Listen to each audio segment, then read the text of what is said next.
So maybe it seem like a silly question. How can somebody not be, up to date on what Hangman is, right? That's a game that's played fairly, that's played in like most schools. Except remember, not everybody here is from the United States. So every semester I've had to explain to my TAs the concept of Hangman because they come from China and they don't have the English alphabet as the primary language when they're in the age when they would be playing Hangman. Instead, Chinese has, thousands upon thousands of unique characters. So that's not going to work for Hangman, right? So Hangman, though, is a fairly straightforward game, right? If you don't know it, then that's fine. You can go and look it up a bit. But Hangman is a typical 1068 assignment, right? Hangman itself, like write a program that allows the user to play Hangman, right? Now, playing Hangman in general is predicated on the idea that, in games in general, they're predicated on the fact that we're not going to cheat, right? That's the way games work. We are not going to cheat. That's no fun. We're going to cheat. So, the way our Cheaters Hangman work is suppose we've got this display, we've got 4 letters, it's a 4-letter word, and so far we've revealed the following letters. We've revealed G, O, A. These pens. These are local. Hold on a second. I had one here. I should have gone with mine. Okay. G. So we've got they aren't just showing up there. So we've got the letters G, O, A, right? Suppose you've already guessed the letter. Suppose we've already guessed the letter D. Well, we've already guessed the letter D, okay? And we have one guess left, right? We have one guess left. Now, based on your knowledge of the English language, right? We've got one guess left to make this work. And based on your English language, the hidden word can either be goal, or can somebody think of another one? Goat. Yeah, goal or goat. So we've got one guess left, 50-50 shot of getting it right. So if my hidden word is goat, right, you can guess T, you win. If you guess L, you lose, right? That's the way normal Hangman works, okay? However, in Cheaters Hangman, the way this is going to work is that if you guess T, I'm going to go, oh, I'm so sorry, I was thinking of goal. And if you guess L, I go, oh, I'm so sorry, I was thinking of the word goat, right? You guess the opposite. You basically cheat and give it the opposite. Notice that you're not going to say, oh, I'm sorry, the word I was thinking of was goad. Why not? Because D has already been guessed. So if we show them goad, if we say, oh, I was thinking of the word goad, they're going to go, wait a second, you said there were no D's. Cheater. Yeah? So you have to make this, so the big thing about cheating, of course, is that you cannot get caught. Kind of just stands to reason, don't get caught cheating, right? So here, that's exactly what we're going to do. So that's exactly what we're going to do. So, I know, it's hilarious because we're in a computer science class and plagiarism is rampant. I know that.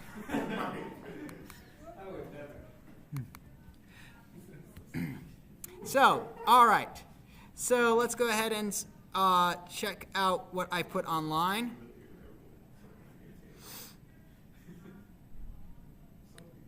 All right.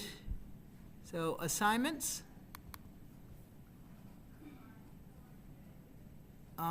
Sorry. I'm looking. I don't know why it was taking me so long to find my file over here. All right, so let's take a look at the write-up. I've given you guys a 4-page write-up on this. So the premise of this is fairly straightforward. So first off, unlike the other assignments, but like the first assignment, you get to choose one other person to work with. That other person, you can demo with them, so you both can get checked off at the same time. Yeah, I have no idea why it popped like that. That's stupid. All right. So, all right, you can demo with one other person. All right. So, you both can come and get checked off at the same time. You can work with other people, but you and one other person are going to explain this together. Okay. So, again, there's my goat example, right, in case you forget it. So the idea here is that we are going to, so again, the way this is kind of going to work is, our general strategy here is, suppose you had the ability to stop time, and you had a dictionary, and you were really bored with this ability, apparently, to stop time, and you decided to cheat at Hangman as opposed to doing something way more interesting. Okay? All right? You know, the way that would work is essentially you have a dictionary, you know, they would guess, you know, you could, if you wanted to really win at Hangman, you could just basically flip through the dictionary based on the letters these are guessed, and just look for a word continually that meets the requirements of the hidden word, and they would never get it right. Okay, that's kind of what we're going to do here. So for an example, let's consider like 4-letter words. Now, not all 4-letter words are appropriate, so we're just going to simply consider that this is the extent of all the 4-letter words in the English language. This team look good, eggs, echo, edge. Those are the 4-letter words that appear in the English language. Okay. Also, because there's actually a lot of 4-letter words, and you know, we got to make it a manageable size. Okay. Suppose that, for the sake of argument, these are the only 4-letter words that exist in the English language. Okay. So we simply populate this as our initial hidden word list. Rather than choosing a single hidden word, we're going to consider we have hidden words. We have all these words. Okay. And we just start telling him that I've chosen a hidden word. In reality, I've chosen a bunch of words, right? They think I've just chosen one, okay? So the way this will typically work is, say we've got 4 letters, right? The player will start by basically choosing their first letter, okay? And let's say they guess E, because E is fairly straightforward, right? E is the first letter, so now normally, if I had a word, I would just tell them right or wrong, but actually I have to do a bit of analysis first here. I have to say, let me go ahead and just underline where all the E's are in our words, right? We've got this, this has nothing, but team has an E here, look good, they don't have any. Eggs has an E here, echo has an E up front as well, and edge has an E and E. So the way this works is that we are going to categorize these into word families. And a word family consists of all the words that basically would be revealed in the same way, right? So if my hidden word was this, look, or good, if I was only choosing one and they guessed E, if I happened to check this, look, or good, they would see 4 blanks. If they happened to choose E, they'd see E. If I had chosen eggs or echo, they'd see blank E, blank, blank, if my hidden word was team, and then they'd see E, blank, blank, E, if I had edge. Right? So basically these are basically all different options that I can go with, essentially. Right? Because I have to commit to something. Because otherwise, you know, I can't go down this path and tell them there's no E's and then later reveal that I had chosen an E all along. If we do so, they're going to detect us cheating. So we choose a word family. So what we do is that we get their guess, split it up into word families based on their guess, and then we develop a strategy as to which word family we will go with.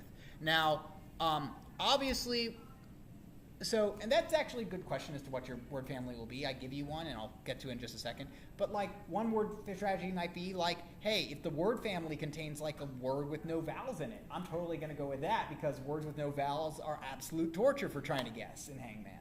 You know, or maybe I'll choose words that have plenty of X's in them. If my word family has more than 2 X's in it, then I'm going to go with that word family because that's torture again to try to solve that one in Hangman. Okay, but the strategy I'll go with, which is fairly simple, I want to go with the one that basically gives me the most options later on. So I'll just simply choose the largest group, right? I'll choose the largest word family. So here, what I'll tell them is that, okay, so if I chose this option, I'd only have one option, edge. I'd kind of be locked into a single word, and we're playing regular Hangman. Same with if I'm going with team. So E would give me 3 words, you know, it would give me E and a bunch of blanks would give me 2 words to work with, whereas blank, blank, blank, blank, revealing nothing and telling them they got it wrong would give me 3 words to work with. right? That makes sense to everybody? This option, choosing this one, this family gives me the most options. Okay? So here I go and discuss what family you might want to choose. But say I'll just, so since we're afraid of committing to this to something, we'll just choose the largest word family to avoid being boxed into a word. Right? We want to avoid being boxed in for as long as possible. So I'm going to reveal blank, blank, blank, blank, tell them they're wrong, and say, and here's our list, right? We've trimmed down our list after one guess to this looking good. Now, if they guess O, we have two options. We can go with blank, OO blank, which would have look and good, or they would contain 4 blanks, and that would lock us into this. So rather than being locked in, again, I'm going to just reveal 2 O's, and I'll trim down my word to looking good. Does that make sense to everybody? We're always going to choose the word family that is the least, that has the greatest options. All right, so here's the steps that you would do to make this game, okay? The first is that we're going to read in dictionary text file. It's not dictionary.txt, it's words.txt that I uploaded, so whatever, you can either rename it or you can call words.txt, it's fine. But that's like a Scrabble dictionary, okay? Just a list of valid English words. So store it in your program. I'll go into detail in that in a minute, but you're not necessarily going to want to store it into a list. You'll probably want to store it in a hash map, okay? The next is that we want to ask the user to choose the size of the hidden word they want to try to guess. Like how difficult, right? Do they want 7 letters, 13 letters, 2 letters, 4 letters, right? Let them choose and tell them, basically make sure that they know that if they don't have if we don't have any words of that length, to tell them to try again, right? Ask the user to choose how many wrong guesses they have before they lose. So they can choose 5, they can choose 10, they can choose 15. If it's working well, then 15 won't even matter, right? You'll be able to dodge. They'll have a hard time getting the word correct even with 15 guesses. It's kind of insane. And then we populate our initial list of hidden words using the dictionary and choosing all the words that have the length that we wanted. So here's the algorithm now. Print out the revealed letters, the wrong guesses left, and the wrong guesses they've made, okay, and how many wrong guesses they have left. Get the user's new guess and be nice and ask them to re-enter their letter if they've already guessed it, right? If they've guessed E already, tell them you've already guessed that,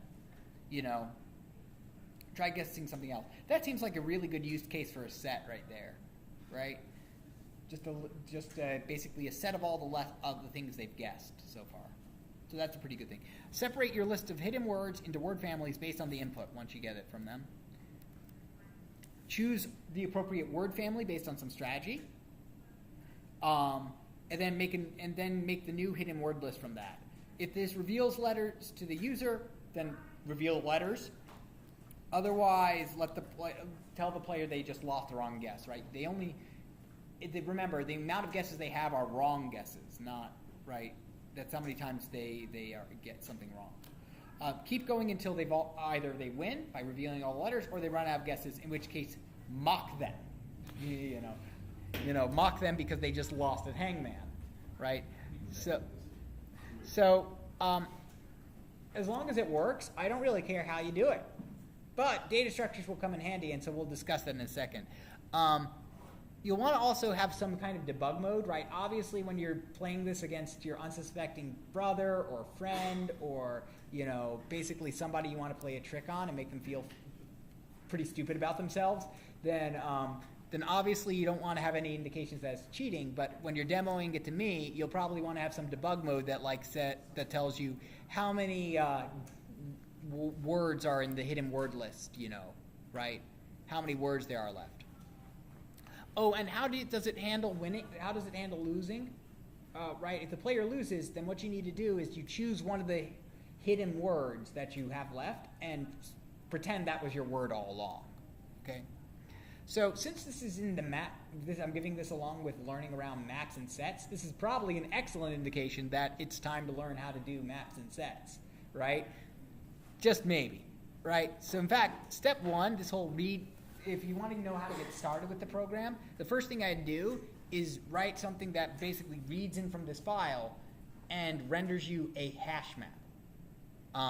Rather than keeping all the words, you're going to create a hash map. Now remember, hash maps are good at two things: counting and categorizing. And it's easier for me to test counting on an exam and categorizing here. Categorizing means basically just splitting something into a category, where basically the key is the category and the value is a list of all the stuff that falls under that category. So for example, what you might want to do is that you might want to create a hash map where the key is an integer and the value is a list of a list of strings. Here, in this case, the integer is the size of the word and the value is all the words of that length, right? So we read in A, we put it into the list of words with one letter. We read in and, we put it into 3-letter word list. We read in 4, put it into 3-letter word list. We read in 4, the number, we put it into the 4-letter word list, right? And the map will help you create those basically dynamically and as needed, right? So here the key is the word size, and the value is the number of letters. The value is the number of words that have that letters. Or not the number, but the list of words that have that number of letters. Okay. Similarly, with the word families, you should use a hash map for that as well. Where the family is the letters that would be revealed, right? That would be the key. So are we going to see a bunch of blanks, or are we going to see this letter revealed, or that letter revealed, or that letter revealed? And the value is the number of, and the value is what words are in that word family, right? That makes sense? All right. Where would you want to use a set? So we're using hash maps and we're using some kind of lists. Where would we want to use a set? Using a set's pretty good for the letters that have already been guessed, right? Creating a set of strings for the strings that have already been guessed. So that's the homework assignment that I've got for you. Any questions about the homework assignment? Again, you've got until, we'll push it to Saturday based on request, but we'll also check back in and see how you're doing. But we'll push it to not this Saturday, but let's see. That would be the 10th that it's due. So November 10th. Okay, so plenty of time. But again, you do have your exam upcoming. The exam is on week 11. This is week 10. Do you have the review questions? I will. So I've uploaded the practice exam from last semester, and I was going to work on it, but the practice exam has already been uploaded. Okay, so it's under files. I just haven't made a big announcement of it yet. But there will be another thing for that. So now I wanted to go over another exam. Before you guys got started, I wanted to take the time to go over an example of how to use maps. And I was going to do that in a really possibly messed up kind of way, which is I was going to do your homework but with a different data structure. So I'll do it in Java since I have this up. Or I can do it in Python, sure. Python's fine. So let's go ahead and do Python. So let me just show you how we can kind of use a map. First off, in Python, just overall, fortune. Okay, so in Python, maps are not called maps, they're called dictionaries, right? You can call a map, a dictionary, or an associative array. It depends on language. And the way we declare one is that we say dictionary D is equal to an empty dictionary, right? And the way this works is that I can go D is equal to, right, D of key 0 is equal to hello. D of key 4 is equal to, that was me just hitting the enter key accidentally, world. D of key 3 and D of well, actually, I'll just print it out. See, 0 maps to hello, 4 maps to world. If I ask for what's at D of 0, it's going to tell me hello. D of 4 is going to give me world. And D of 3 is going to tell me, hey, there's no key error. If I say, but the nice thing is that those keys don't have to be integers, right? That's the big thing here. We can use whatever we want. And it works in constant time. So D of exclamation point is equal to 4. Or maybe D of exclamation point is equal to other hello. Right? No problems there. So,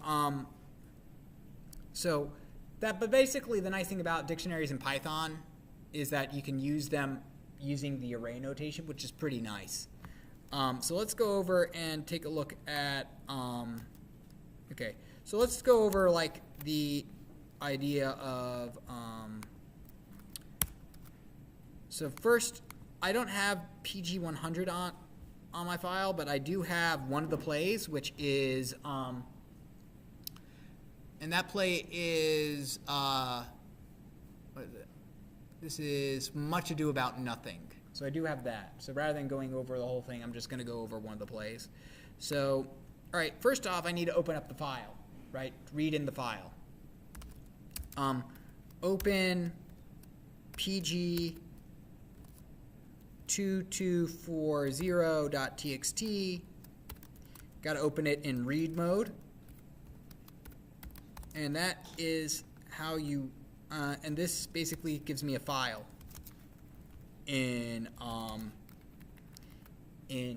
so this gives me a file in Python. This opens up the file, but doesn't really it just gives me a wrapper. It doesn't really do anything yet. So let's go ahead and let's go ahead and actually read the contents.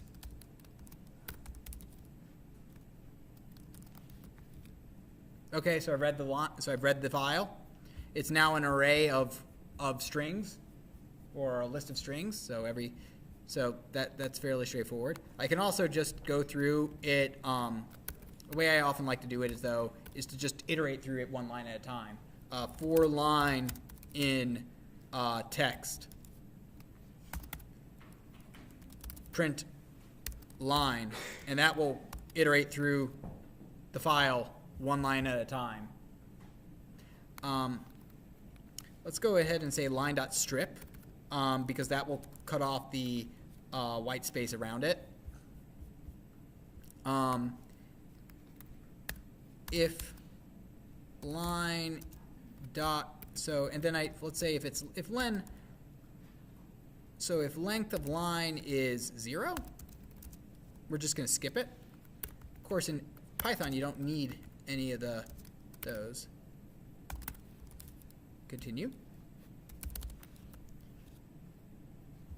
No, it doesn't really skip that. So so let's go ahead and say if line is equal to,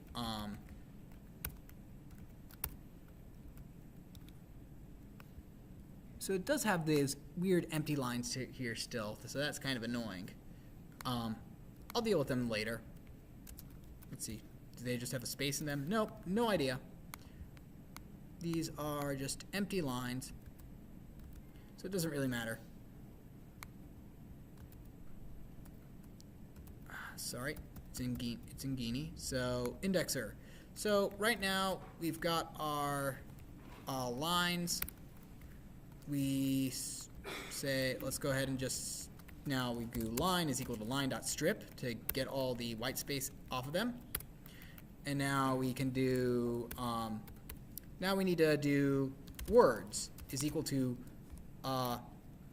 line.split. And I'm not going to bother using anything fancy. I'm just going to split it along spaces, right? Words. So now print words. So now we can see is that we've got this split up like this. If words equal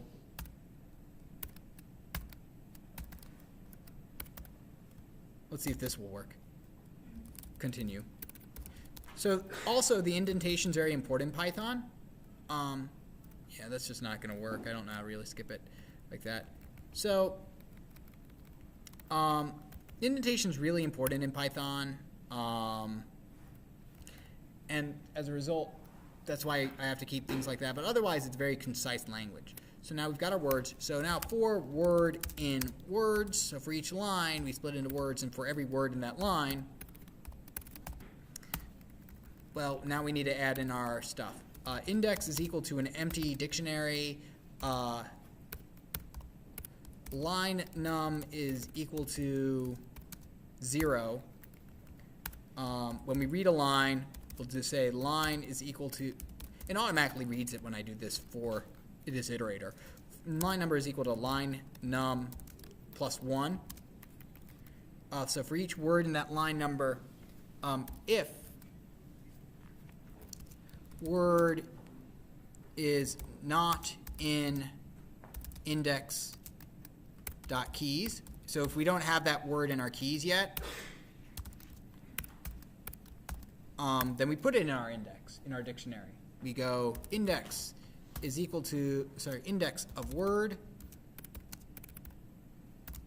is equal to, and this is how I create a new list with line number in it. Just like that. That's how I create a new list with the item I want inside of it.